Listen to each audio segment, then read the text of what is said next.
Chapter 14. The Rights of a Human. The house had a deserted look. No one would guess a runaway slave was hiding inside, Laura reflected, as the sheriff dropped them off at the end of the drive. As soon as they had closed the door behind them, Bert called out, "Martin, we're back. It's Bert and Laura." There was no answer.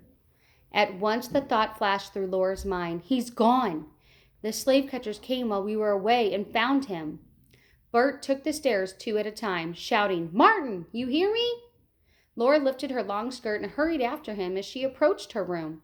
She heard Martin's now familiar voice, slightly muffled. "I'm here, Mr. Bert. Soon's I heard someone come on the porch, I ducked down into the little hole. I thought it was you, but I didn't dare take a chance." When Laura reached her room, Martin had pushed aside the carpet and was crawling out of the secret room. "I'm glad to see you," she exclaimed. "They caught a runaway in the church, and for a while we were afraid it was you." Martin's eyes widened. "He got away," Laura assured him. "I think he must have been George, the slave who was hidden at Joel's house." "Did anyone come here?" asked Bert. "Nope, but every time I heard a noise, I'd jump back in that hole." Martin turned to Bert. "Where's your carriage? I didn't hear it come in." Bert explained how their carriage had been taken. "So now we have to figure out another way to get you to the river tonight." In the excitement, Laura hadn't thought of this. "Bert, you can't take him through town on foot." "We'll go through the woods," Laura said firmly. "You've never been able to find your way at night. You'll just have to wait until Pa gets home." Bert set his jaw stubbornly. "Don't try to tell me what to do. A boat is coming to pick Martin up at midnight, and I'm going to have him there to meet it. If we don't get there tonight, the plans have to be made all over again. How long do you think we can keep him hidden? Uncle Daniel will be here by the morning." Laura recognized her mistake. It was no use telling Bert what to do. "All right," she said. "You figure it out." "Where are you going to take me?" Martin asked nervously. Laura said, "You tell him about Tyron's Folly, Bert. I'm going down and get some supper for us." By 6:30, supper finished and the dishes were washed. The evening stretched ahead endlessly. Laura accompanied Bert when he went out to feed the chickens. She stared anxiously at the sky, hoping to find clouds that would provide an early cover of darkness. But the entire sky was clear.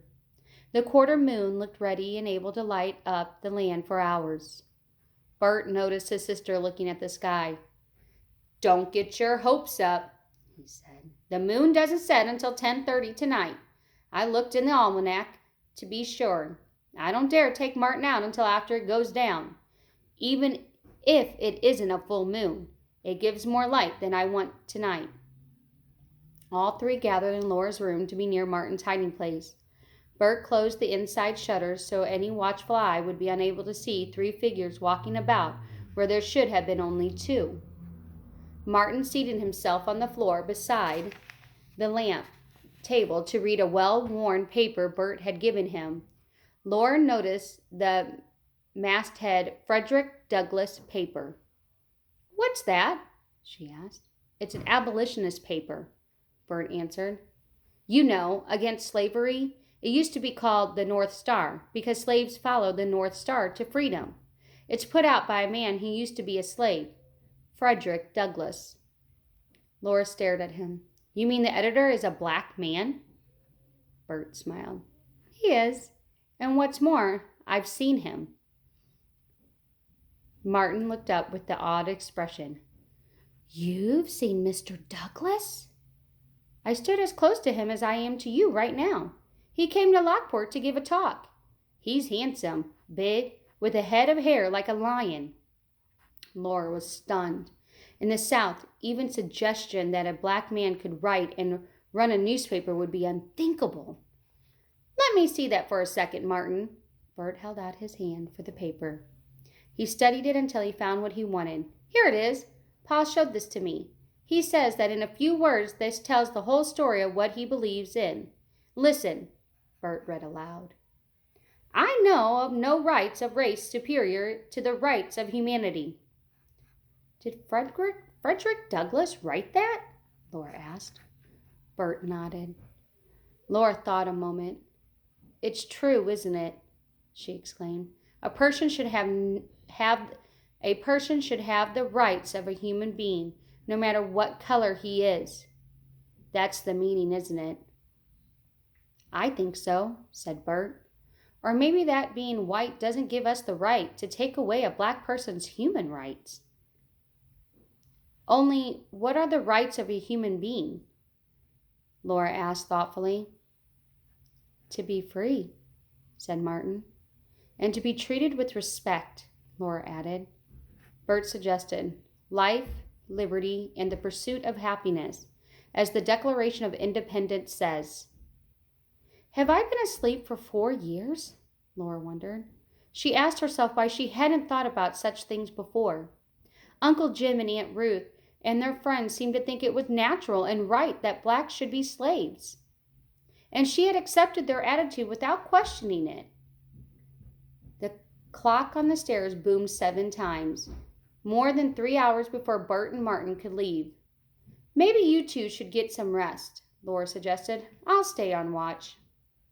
"I couldn't sleep," said Bert. "How about you, Martin?" "I won't sleep again till I'm across the river." He grinned. "I'll sleep in the promised land." Bert paced back and forth. "I'll be glad when you're there." He went to the front window, lifted a slate in one of the shutters, and peered out. "I wonder if Joel will be able to get away." "If he thought he could come, he wouldn't have sent that note," Laura snapped. "Now stop pacing around. Can't you find something to do?" Bert stared at her. "What's the matter? You don't have anything to worry about. I'm the one who has to get Martin to the river." A mischievous gleam came into his eye, and he bolted from the room. When he came back, he had a book in his hand. "Martin and I can keep busy. We'll take turns reading out loud." Martin looked pleased. "I like that." Bert sat down on the floor near Martin and opened the book. "Uncle Tom's Cabin," he read, by Harriet Beecher Stowe. Laura felt angry and hurt. She had changed many of her ideas that day, but she still wasn't ready to accept Uncle Tom's Cabin. Uncle Jim had said it was a pack of lies. "I told you I didn't want to see that book," she exclaimed. "Don't look then." Bert held the book higher to catch the light on the page. Martin was lying on his back, a rapt expression on his face. "I always did want to read Uncle Tom's Cabin." Laura went into the hall. She'd go down to the kitchen and sit. She could find something to read, too. Behind her, Bert's voice went on with the reading. She looked back at the room where the lamp spread a pool of light on the carpet. It was in marked contrast to the dark hall. There was companionship, at least in that room. She sighed and went back. Taking up her sewing, she sat down in her rocker. Bert said teasingly, Thought you were going to leave us." Laura wrinkled her nose at him. "I might as well hear the foolish thing." When Bert tired of reading, Martin took over. Despite herself, Laura became so lost in the story that she forgot to move her needle. "Can it be true slaves are treated like that?" she asked herself.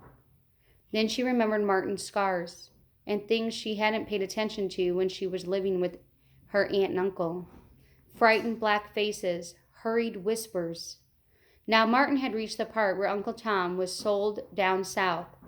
"That almost happened to my pappy," he exclaimed. "Master was going to sell him, and we'd never see him again. Only my pappy isn't like Uncle Tom. He wouldn't let our family be split, so we all ran away." So it did happen like that. When she thought about it, Laura remembered how the owner of the plantation near Uncle Jim's had sold a man and a woman down south.